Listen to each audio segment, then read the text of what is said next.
Kita masih nunggu nih. Kalau jenis Inpari 32 itu tahan asam dan umurnya padinya itu pendek. Cuman kayaknya untuk ketersediaannya kurang tahu. Mungkin apakah nanti padi lokal, kalau padi lokal 6 bulan, Mas. Itu lebih tahan juga hama. Gitu. Kita boleh lihat ke belakang, Mas, penasaran? Nah, ini Masnya sudah buat kolam mandi ya? Untuk mandi. Persediaan cuci-cuci dari kebun. Hmm. Nah, tapi kebetulan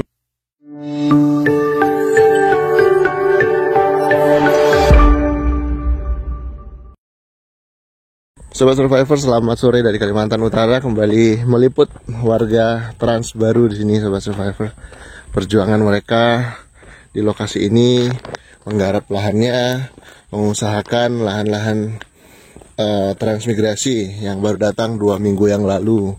Jadi untuk saat ini yang Anda lihat memang masih rawa dengan tanaman pakis, tapi kita melihat nanti bulan-bulan ke depan bisa semakin baik seiring dengan perjuangan warga Trans baru di sini. Sini kita bertemu dengan Mas Arjen atau Pak D Arjen. Assalamualaikum. Nah, di sini Pak Arjen sudah menanam daun katuk ini. ya, Tanaman pertama ya.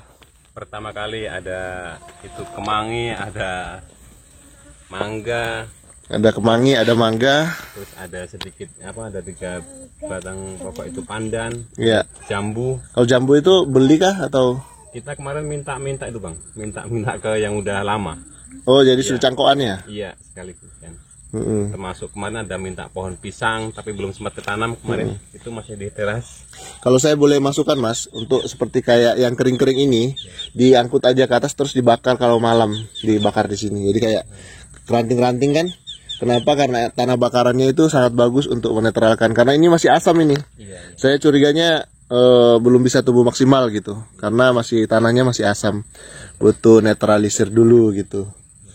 Jadi kalau seperti bibit-bibit seperti bibit pisang misalnya, kalau Masnya ada niat mau jalan-jalan ke SP9 dekat sini itu banyak bibit pisang, minta aja, banyak banget itu.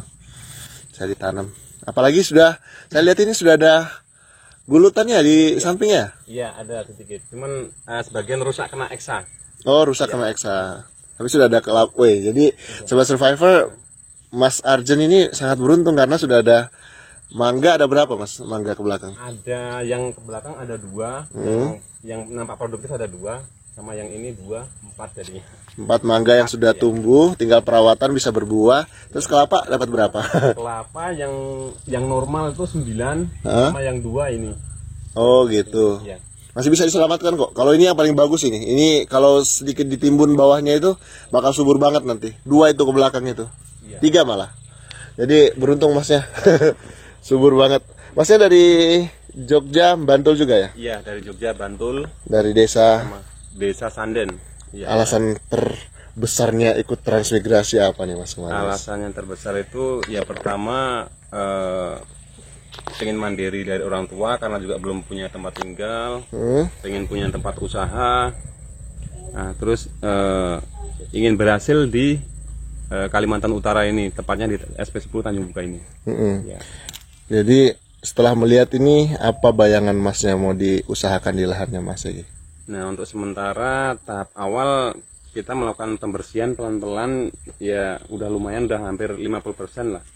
Dan nanti kedepannya kemungkinan awal ini untuk tanam padi kemungkinan masih aman, kata yang sudah lama kan itu untuk ditanam padi sementara itu masih bagus. Nah, keuntungan tanam padi ini katanya untuk memperlambat pertumbuhan rumput ataupun pakis lagi. Oh iya. Jadi harus kerja keras untuk membunuh pakis-pakisnya juga ini ya, karena masih ada akarnya di bawah ya. Iya. Kalau dibiarkan bisa tumbuh lagi. Iya. Iya, luar biasa Mas. Kalau boleh tahu umur berapa sih Mas? Kalau umur saya kan kelahiran tahun 88 ya, kurang lebihnya 34 tahun. 34, kita cuma beda setahun berarti. Luar biasa, Masnya sudah punya tekad untuk trans. Memang ada orang tua dulu ikut trans juga kah atau? Zaman dulu iya pernah ada. Itu bapak saya waktu masih muda itu pernah trans di Kalimantan Timur. Oh, di Kalimantan Timur. Iya. Nah, Jadi ada darah transmigran lah ya. Iya, Jadi pantang menyerah gitu ya. Baiklah kalau gitu Mas. Jadi Sobat Survivor mungkin banyak yang penasaran sama pakisnya itu seperti apa kerasnya gitu ya. Kalau mungkin kalau di Jogja dijadikan hiasan sebenarnya sih ya. Jadi hiasan pakis, tapi kalau di sini jadi gulma. Ini dah pakisnya keras banget ya. Iya, sangat keras Bang. Jadi kalau gini Mas, kalau misalnya dibakar kan, itu menghasilkan abu, itu bisa sebagai apa, dolomit, sebagai penetral asam tanah. Apalagi yang Masnya sudah timbun itu kan. Iya. Karena kalau tidak besok lusa ini saya sudah angkut kotoran sapi ke sini. Jadi selain jadi pupuk dasar tanaman-tanamannya Masnya, karena mungkin pasti selain ini juga Masnya tertarik untuk tanam kacang yang sudah disiapkan bibitnya kan Mas ya? Iya, benar. Kemarin kami udah dapat paket A-nya, jadi ada bibit kacang, ada cabe. Nah, itu 3 itu sama pupuk NPK yang putih. Iya. Luar biasa. NPK putih juga itu pupuk yang sangat bagus Mas untuk kesuburan tanah. Jadi mantap lah Mas. Saya lihat keseriusan dari semangatnya Mas ini. Luar biasa. Jadi sepanjang ini kah batasnya atau di belakangnya lagi? Ini. Batasnya itu ada di Pak Mangga nomor 2 itu, nomor 3. Nah, itu ada batas. Oke. Kesananya dia di pertengahan kelapa itu, deretan kelapa itu batas pertama. Yang keduanya yang di belakang lagi yang batasan pakis yang sudah ditebas. Oke. Iya. Jadi langsung Berarti ini pas berbatasan dengan punyanya Mas Bapak Henry. sebelah ya? Bapak Henry ya? Iya, benar. Oke, mantap. Berarti cukup luas ya. Di sini yang batas lebih pendek ya yang sini ya. Iya, benar. Oke, jadi menanam padi, jenis padi yang cocok dengan tanaman rawa itu jenis Impari 32. Tapi kalau misalnya mau ikut padi lokal yang 6 bulan juga bisa. Nggak tahu nih, tergantung bibitnya yang datang ya Mas ya. Iya, tergantung nanti informasi ataupun arahannya itu bibitnya padi itu apa gitu kan, kita masih nunggu nih. Kalau jenis Impari 32 itu tahan asam dan umurnya padinya itu pendek. Cuman kayaknya untuk ketersediaannya kurang tahu. Mungkin apakah nanti padi lokal, kalau padi lokal 6 bulan Mas. Itu lebih tahan juga hama. Gitu.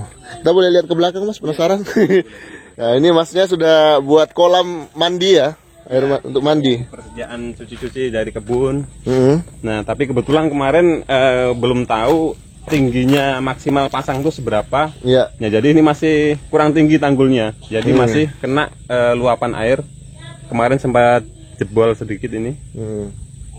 Tapi ya masih bisa. Iya. Karena kalau ngambil di Sungai Parit itu Bang, ngeri katanya kan suka ada ini. Predator lah ya. Iya, predator.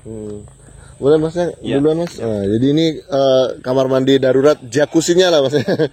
Jadi ke belakang ini lahannya Mas Arjun. Luar biasa. Jadi bisa lihat bagian belakang ini, jarang-jarang kita lihat bagian belakang dari lahan rumahnya seperti ini Sobat Survivor. Belum terpikir untuk pelihara hewan ya Mas ya? Sementara belum. Untuk sementara yuyu dulu ya. Yuyu di mana-mana gitu.